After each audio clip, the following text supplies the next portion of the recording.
उन्हाळा सुरू झाला की प्रत्येक गृहिणी आपापल्या घरी उन्हाळ्याचे वेगवेगळे पदार्थ बनवणे सुरू करतात. तर आज आपण उपवासाचे बटाटा आणि साबुदाण्याचे पळी पापड बनवणार आहोत. अगदी योग्य प्रमाणासहित कसे बनवायचे हे या व्हिडिओमध्ये तुम्हाला पाहायला मिळणार आहे. आणि हा पापड तुम्ही बघू शकता, अगदी काचेसारखा पातळ दिसतो आहे. चवीलाही खूप मस्त लागतो. अगदी साधी सोपी कृती मी तुमच्यासोबत शेअर करणार आहे. त्यासाठी व्हिडिओ शेवटपर्यंत नक्की बघा. जर रेसिपी आवडली तर लाईक शेअर नक्की करा. आणि पुढील वाढवण्याच्या रेसिपी बघण्यासाठी चॅनलला सबस्क्राईब करायला विसरू नका. हा पापड तुम्ही बघू शकता, फुलून आकाराने तिप्पट झालेला आहे. वर्षभर साठवण्यासाठी वेगवेगळे वाळवण्याचे पदार्थ जर तुम्हाला बनवायचे असेल तर या रेसिपी नक्की फॉलो करा. योग्य प्रमाण या व्हिडिओमध्ये सांगितलं गेलेलं आहे. त्याच प्रमाणासहित जर या रेसिपी तुम्ही बनवाल तर अगदी परफेक्ट बनतील आणि अचूक बनतील. चला तर मग रेसिपीला लवकर सुरुवात करूया. तर इथे मी 2 किलो बटाटा घेतलेला आहे. तर हा बटाटा आपण सोलून घेऊया. तर अशा पद्धतीने आपल्याला बटाटा सोलायचा आहे. सोलण्याआधी बटाटा स्वच्छ धुवून घ्यायचा आहे आणि नंतर सोलायचा आहे. म्हणजे काही धूळ माती जर याला लागलेली असेल तर ती पदार्थामध्ये जाऊ नये यासाठी व्यवस्थित स्वच्छ धुवून याला सोलून घ्यायचं आहे. आणि बटाटा सोलून झाल्यानंतर लगेच आपल्याला पाण्यामध्ये घालायचा आहे, जेणेकरून बटाटा जो आहे तो काळा पडणार नाही. ही काळजी बटाट्याचे पापड करत असताना नक्की घ्यायची आहे, कारण बटाटा जो असतो ना तो काळा जर पडला तर पापडसुद्धा काळपट व्हायला लागतात. आता बटाटे सोलून ज्या पाण्यामध्ये आपण ठेवलेले होते ते पाणी मळकट झालेलं होतं, ते पाणी फेकून दिलेलं आहे आणि दुसऱ्या स्वच्छ पाण्यामध्ये बटाटे बुडवून ठेवलेले आहे. आता आपल्याला बटाट्याचा कीस पाडायचा आहे. तर त्यासाठी एक खोलगट परात घ्यायची, यामध्ये पाणी घालायचं आणि बटाट्याची जी किसणी असते ना त्या किसणीने आपल्याला हे बटाटे किसून घ्यायचे आहे. तर जी आपली रेग्युलर साईज असते ना त्याच किसणीने हे किसून घ्यायचं आहे. आणि लक्षात ठेवायचं, बटाटे किसल्यानंतर पाण्यामध्येच असायला हवे. वर जर राहिले तर हे काळपट होतात. त्यामुळे कीस पाडत असताना पाण्यामध्येच पाडायचं आहे. तर इथे सर्व बटाटे किसून झालेले आहे. आणि बटाट्याचा कुठलाही पदार्थ बनवत असताना एक मात्र लक्षात ठेवायचं, बटाटा जेव्हा आपण कच्चा वापरतो ना तर तो पाण्यामध्ये भिजत घालायचा, यातला स्टार्च सुद्धा काढून घ्यायचा, जेणेकरून बटाट्याचे पापड असो किंवा बटाट्याचे चिप्स असो हे काळे पडत नाही. आता बटाट्याचा जो कीस आहे तो मी या पद्धतीने पिळून घेते आहे. यातला सर्व स्टार्च आपल्याला काढून घ्यायचा आहे. तेव्हाच बटाट्याचे जे पापड असतात ना ते काळपट होत नाही, लालसर होत नाही. तळल्यानंतर बरेच वेळा तुम्ही बघितलं असेल बटाट्याचे पापड लालसर व्हायला लागतात. असं होऊ नये यासाठी आपल्याला 2 ते 3 वेळा हा बटाट्याचा कीस पाण्याने स्वच्छ धुवायचा आहे. तर इथे बघू शकता, मी 2 ते 3 वेळा पाणी बदलवून हा कीस स्वच्छ पाण्याने धुवून घेतलेला आहे. आता ही प्रोसेस झाल्यानंतर आपल्याला साबुदाणा लागणार आहे. तर इथे मी एका कपनी मोजून 2 कप साबुदाणा घेणार आहे. किंवा तुमच्या घरी मध्यमपेक्षा थोड्या मोठ्या आकाराची जर वाटी असेल ना तर त्याने सुद्धा तुम्ही हे प्रमाण मोजून घेऊ शकता. मिक्सरच्या छोट्या भांड्यामध्ये याची बारीक अशी पावडर तयार करून घ्यायची.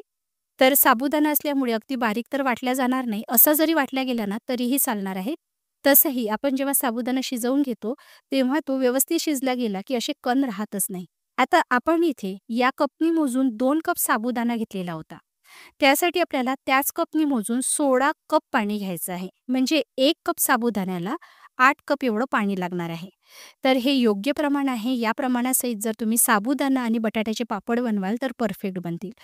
तर कपसुद्धा आपल्याला तोच घ्यायचा आहे ज्या कपनी मोजून आपण साबुदाणा घेतलेला होता. तुम्ही वाटीनी मोजून घेतलेला असेल तर त्याच वाटीनी मोजून तुम्हाला पाण्याचं सुद्धा प्रमाण घ्यायचं आहे. पाणी मोजून झाल्यानंतर या पाण्यामध्ये आपल्याला ही साबुदाण्याची तयार केलेली पावडर घालायची आहे आणि पूर्ण गुठळ्या मोडून व्यवस्थित आपल्याला मिसळून घ्यायची आहे.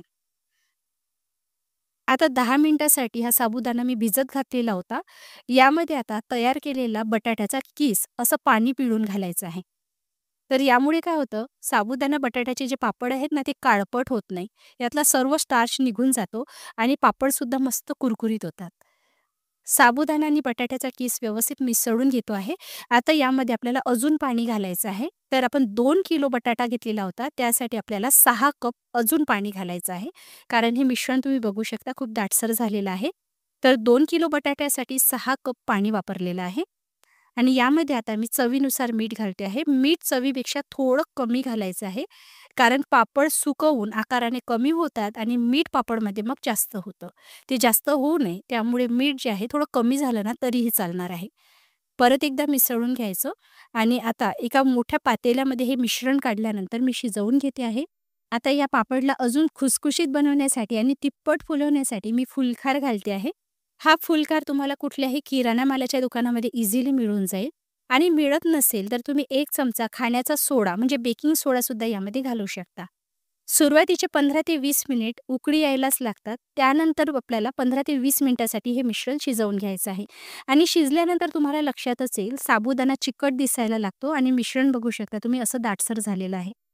मिश्रण जे आहे आपलं व्यवस्थित शिजलं गेलेलं आहे. 15 ते 20 मिनिटांमध्ये हे व्यवस्थित शिजतं कारण बटाटा शिजायला फार वेळ लागत नाही. आता या पळीपापडला अजून चव देण्यासाठी मी हिरव्या मिरचीचा ठेचा घातलेला आहे. तुम्हाला उपवासाला चालत नसेल तर स्किप करू शकता. व्यवस्थित मिसळून घ्यायचं. यामध्ये आता कुटलेलं जिरं घालायचं. तिखटपणा देण्यासाठी मी इथे थोडा चिली फ्लेक्स घालते आहे, ज्यामुळे दिसायलाही छान दिसतं आणि काळ्या मिरीचं कूट घालते आहे. तर चिली फ्लेक्स जे मी वापरलेले आहे ते खूप तिखट नाही आणि हिरव्या मिरच्या ज्या वापरलेल्या होत्या त्यासुद्धा तिखट नव्हत्या. त्यामुळे हे पापड खूप जास्त तिखट होणार नाही. तुम्ही मिरच्या तिखट वापरणार असाल तर कमी वापरा आणि हे मिश्रण ना मी गार करून घेतलेलं आहे. कारण मी हे जे पळीपापड घालते आहे हे उन्हामध्ये न घालता रूममध्येच घातलेले आहे. त्यामुळे तुमच्याकडे ऊन येत नसेल तर काहीच प्रॉब्लेम नाही. तुम्ही फॅनखाली सुद्धा हे पापड सुकवून घेऊ शकता आणि ऊन येत नसेल तरीसुद्धा हे पळीपापड तुम्ही बनवू शकता. कारण बरेच जणांचा असा प्रॉब्लेम असतो, विशेष करून जे शहरी भागात राहतात, फ्लॅटमध्ये राहतात, त्यांच्या घरी ऊन येत नसल्यामुळे पळीपापड कसे घालायचे हा प्रश्न असतो. तर हे पळीपापड तुम्ही उन्हामध्ये न घालता सावलीमध्येच घालू शकता. तर मिश्रण बघू शकता तुम्ही जसा-जसा वेळ जातो ना, तसं-तसं हलकंसं दाटसर व्हायला लागतं आणि पापड पसरवण्याची सुद्धा गरज पडत नाही. तुम्हाला पापड किती मोठा घालायचा आहे त्यानुसार पापड घालायचा. तर इथे सर्व पापड घालून झालेले आहे.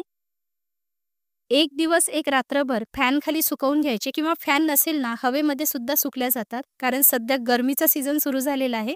गरम हवेमुळेच वरील बाजू छान कोरडी होते. आता दुसऱ्या दिवशी सकाळी मी याला पलटवून घेते आहे, बघू शकता. अजिबात फाटत नाही आहे आणि प्लास्टिकवर घातलेलं आहे. कारण हे मिश्रण गरम नव्हतं, गार होतं म्हणून मी प्लास्टिकवरच घातलेले आहे.